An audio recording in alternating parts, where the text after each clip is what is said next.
Hey there, my name is Rob and I make board games. Welcome to episode 3 of my devlog for Magnificent Merchants, a game about making people happy while becoming exceedingly fancy. You can see before you a physical prototype of the game, and I like to switch between digital and physical to do different types of testing. You can see all kind of just the components I use to try to test the game as quickly and easily as possible. I use card sleeves with just basic printed cardstock. I don't even use card backs. Here you can see the world with different cities, the currency exchange dice, market values, and cards and a deck, etc. I initially printed this out to work on the player onboarding experience. If you've been following so far, you probably know already. But I've taken a focus off of that for now to make some pivots to the game. I met with my friend and board game developer Jeremy Avery, who helped me identify a problem to solve and an enhancement to be made, among many things that came up during our conversation and us looking at the game together. I will actually just show, so a big shout out to Jeremy, who he specializes in solo design. Here's one of the solo designs he did for Talitum. You can see him on Board Game Geek here. So thanks, Jeremy, for all your help so far with making my game better. Let's turn that off. So what are the things we found? What are the things I'm working on? Biggest problem is that travel is pretty boring. You just move from place to place, and you trade your precious time and action points for movement one-to-one. I'm going to talk about how I'm solving that in the next video.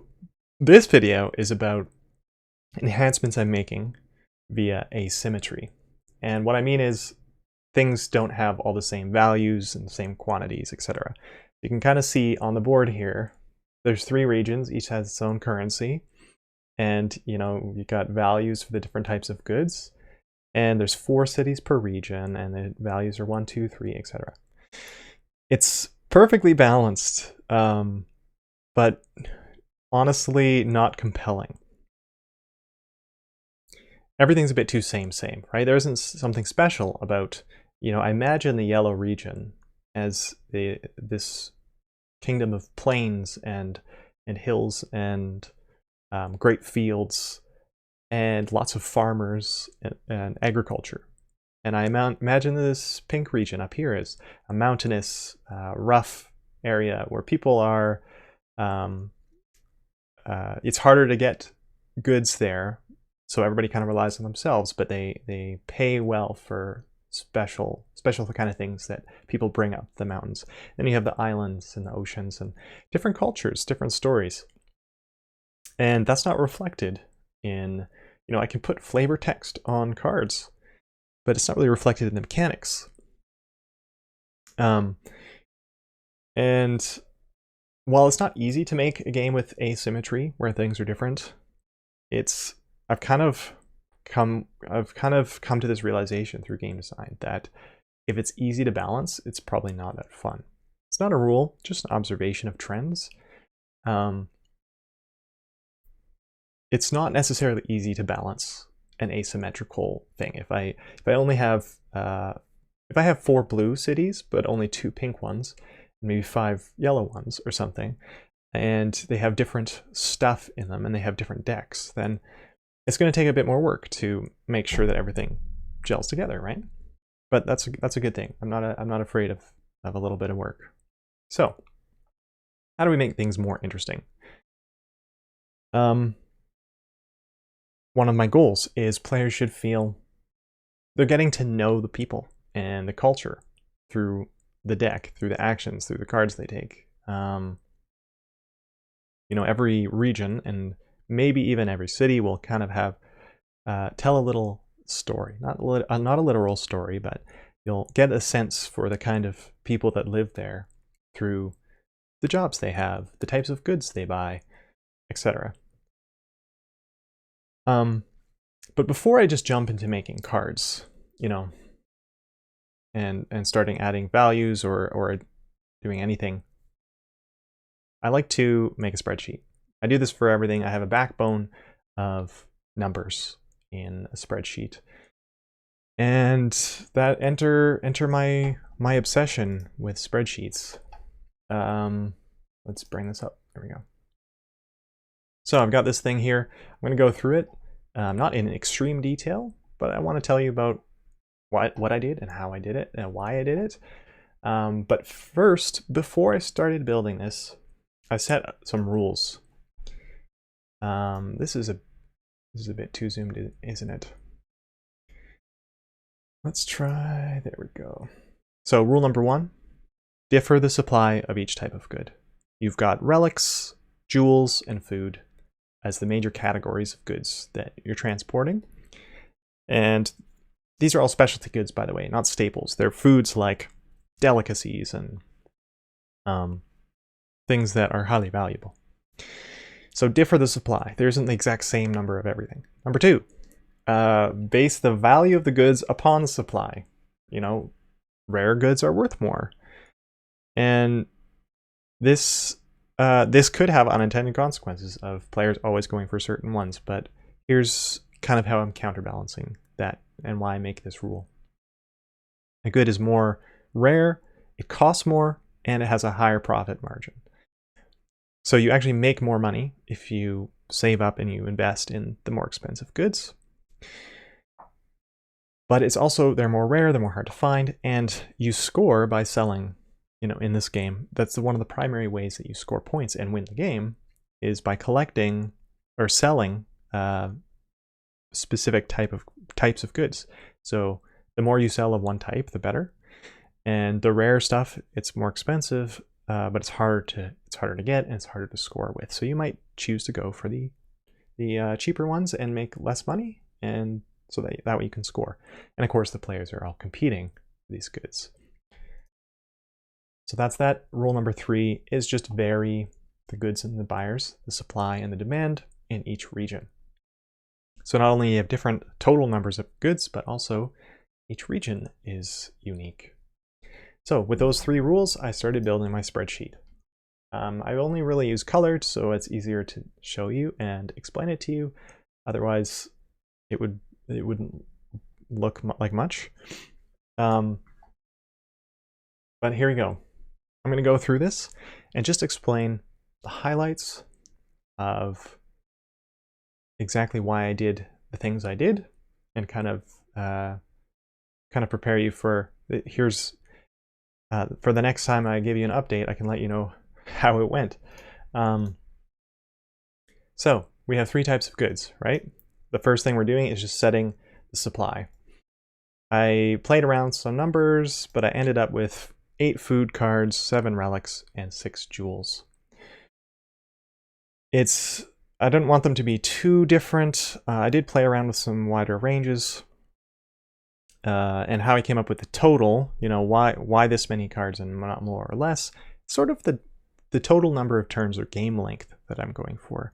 I can figure out approximately how many things are going to be purchased per turn, or how many turns between purchases, and then how long do I want the game to be, and set the number of cards for that.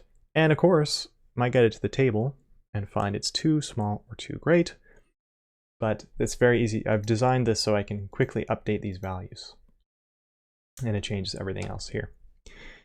Then I have a little formula. All this does is it just kind of inverts this range and keeps the ratios. All it does is it divides the total. So the total divided by the amount.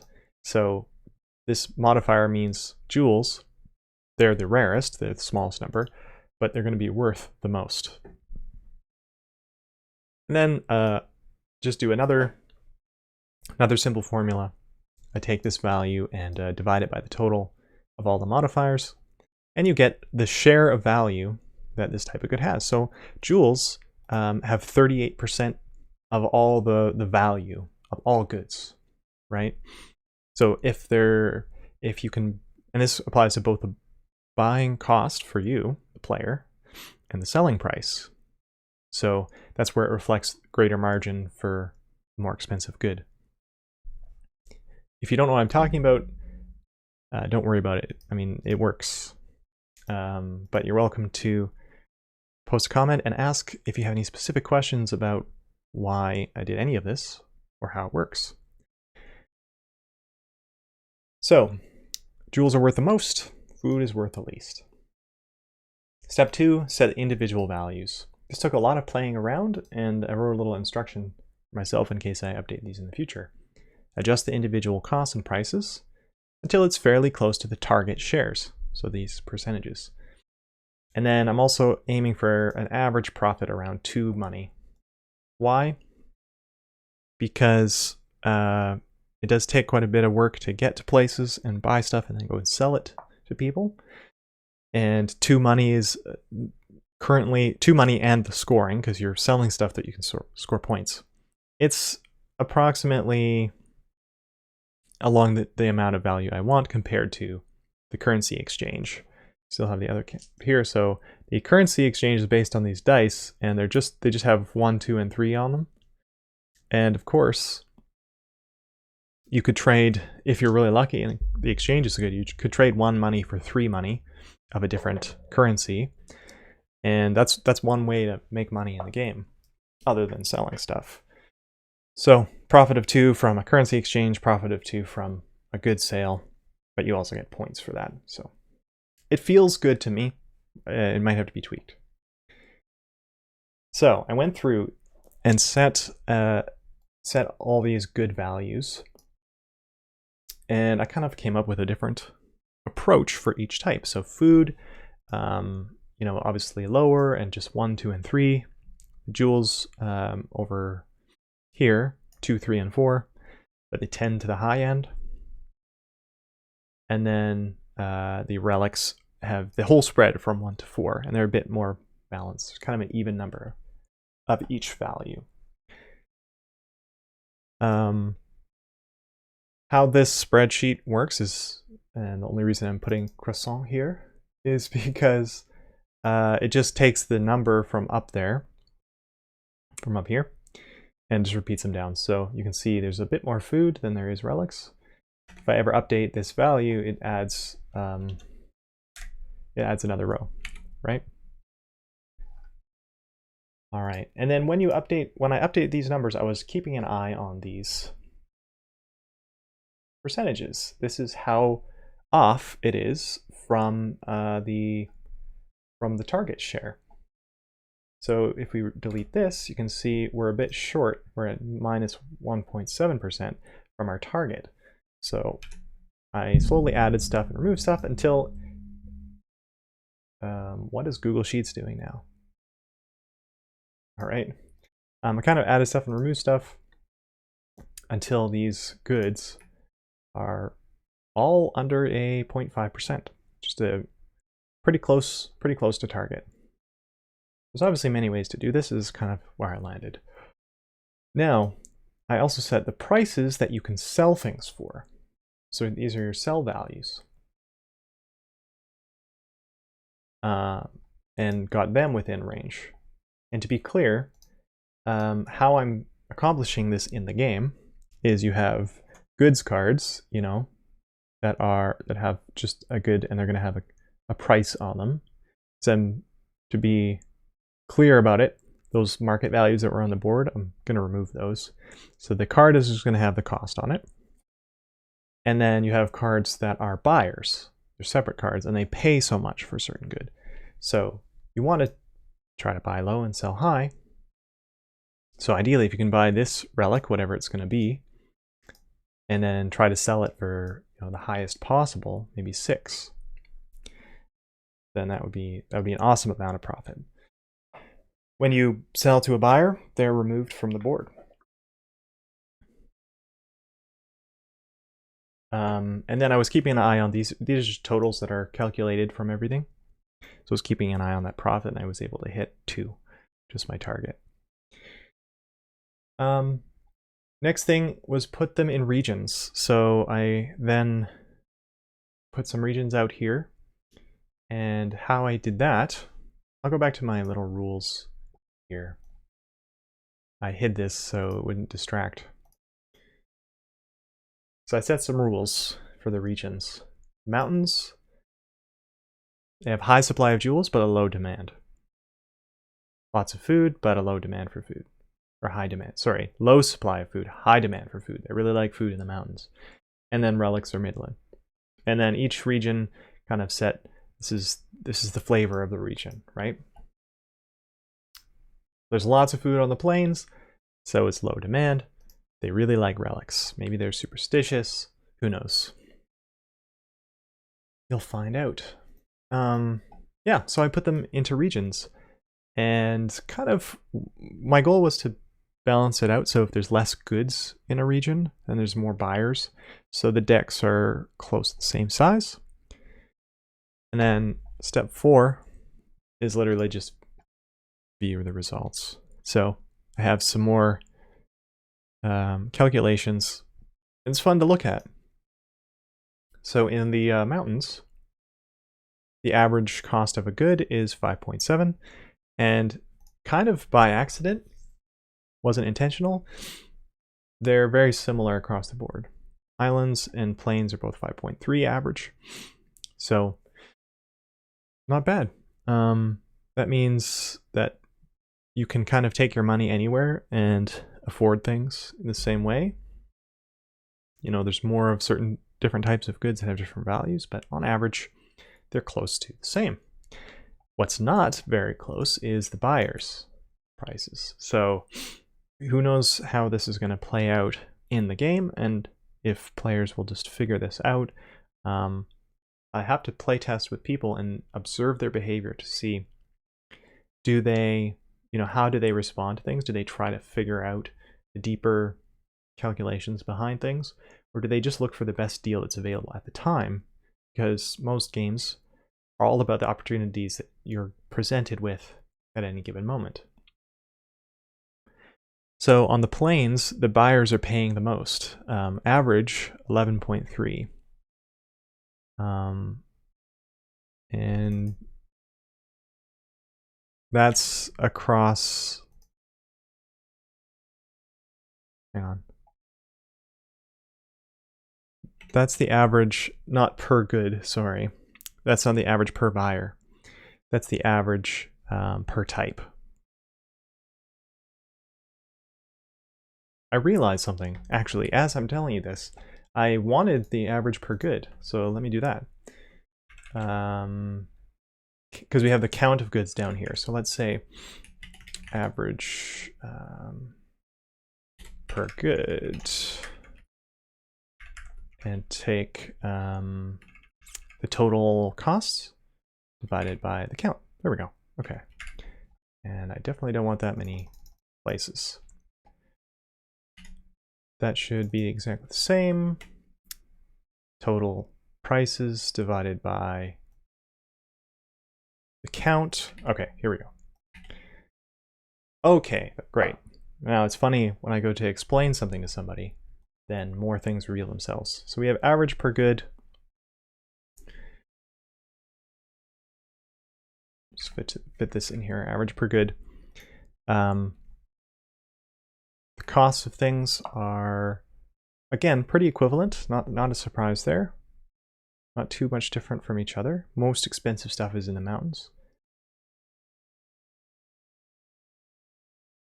Buyers. Islands and plains are pretty darn close. You're going to be getting kind of similar profits, or total total payment.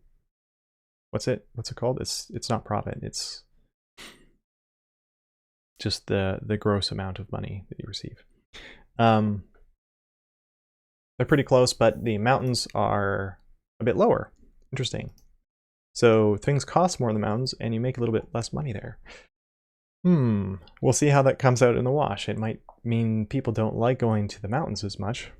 So maybe there's an opportunity to put some cool stuff in there for your merchant, because there's not just goods and buyers in the game. I'm still working on kind of everything I want in it, but one thing that's already in the game that I really like is the merchant upgrades. I'm not going to do it exactly like I have before, but there are going to be cards that you find in the regions that you can purchase for your merchant to become more fancy and give yourself boosts or points or however. I actually just can show you this. This is not something I'm going to keep as is, but it's what we were testing with most recently. So it's just a place for you to put your goods, right? But there's things you can upgrade. Now, I'm not going to keep the action board like this. I'm probably going to put the things you can upgrade on your cards themselves. But this was something I was messing around with, you know, upgrading your merchant. So if you slot something here, you can carry more stuff. Slot them here, you can haggle for better prices, better move, and this would let you use the Merchants Guild actions. Again, I'm not going to keep this exactly like it is. Kind of going along the path of better theme integration and more storytelling in the game. I want things to be right on the card. So if you buy a cute little pet, like a parrot or something, that's going to make you more charismatic and it'll be right on the card. Or if you buy a camel or something to ride, or maybe an elephant, you know, it helps you travel around better, that kind of stuff. And it's all going to be right on the card. You'll see it in the world. Now this is going to change a lot. For testing, it was fine. But like I mentioned, we're going to make the regions asymmetrical. And we're going to really, you know, be lavish with the flavor, with the storytelling in the game. So those are the kind of things I love. But the spreadsheet is very important to get the, you know, the backbone of the market functioning well before we move on to all the fun stuff. So, I mean, spreadsheets are fun for me, but if you're watching this, maybe they're fun for you too. So, there you have it, Magnificent Merchants, asymmetry, and the obsession of spreadsheets.